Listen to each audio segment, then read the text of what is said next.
If all else fails, get a court-ordered title.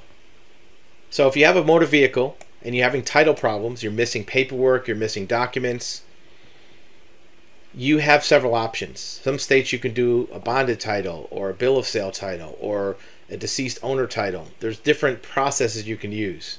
However, in some cases, that process runs into a dead end. The DMV rejects it, or you have trouble getting it through or getting it approved. If that happens, in any state, you always have the backup method of doing a court-ordered title. And what that entails is you actually are filing a court case in the county where you reside. And it doesn't go through the DMV. It bypasses all of the DMV or titling office bureaucracy. You're going right to a judge.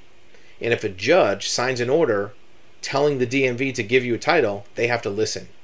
So if you're having trouble getting the DMV to listen to you or to do what you want, you can bypass that by getting a judge on your side or the court on your side to basically take up the case for you.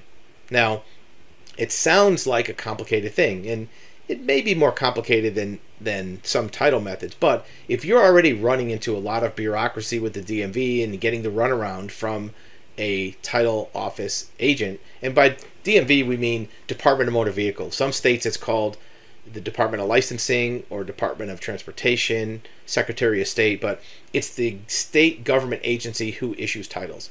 If you're getting the runaround from that title office, step back, go right to court, get an authority to give you some horsepower behind you. Once a judge signs an order requiring the title agency to give you an office or give you a title, then game over. You can walk into the DMV, slap that order on the counter, and they have to give you a title. The judge is not bound by any bureaucracy or paperwork or requirements of bill of sale or anything. If you tell a good enough story, the judge is going to sign an order giving you authority to be the owner of the vehicle. And once you carry that over to the title office, DMV, they have to do it. Now, what is the process? You're going to have to file an initial court case. That's going to be the trickiest part, because there's no form that you can just fill in the blanks and submit it to the court. You have to start with a blank sheet of paper and type up what's called a complaint or a petition to the court. The problem is the court can't help you put together that wording. What we recommend is get another court case filing from that jurisdiction, from your county, about something else. It could be a small claims case, a divorce case, whatever, just to see how the wording looks and how the format looks.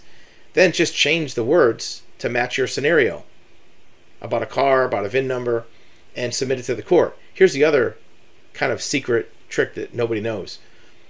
If you submit something to the court and it's wrong, now they may be able to help you a little bit. They might be able to tell you to change some words. If you just go into the court empty-handed with nothing, they can't tell you where to start. They're not allowed to. It's giving legal advice without having a law license. So if you go into court at least with something in your hand, not empty-handed, that you may have to adjust later, sometimes the court clerk can give you a little minor assistance.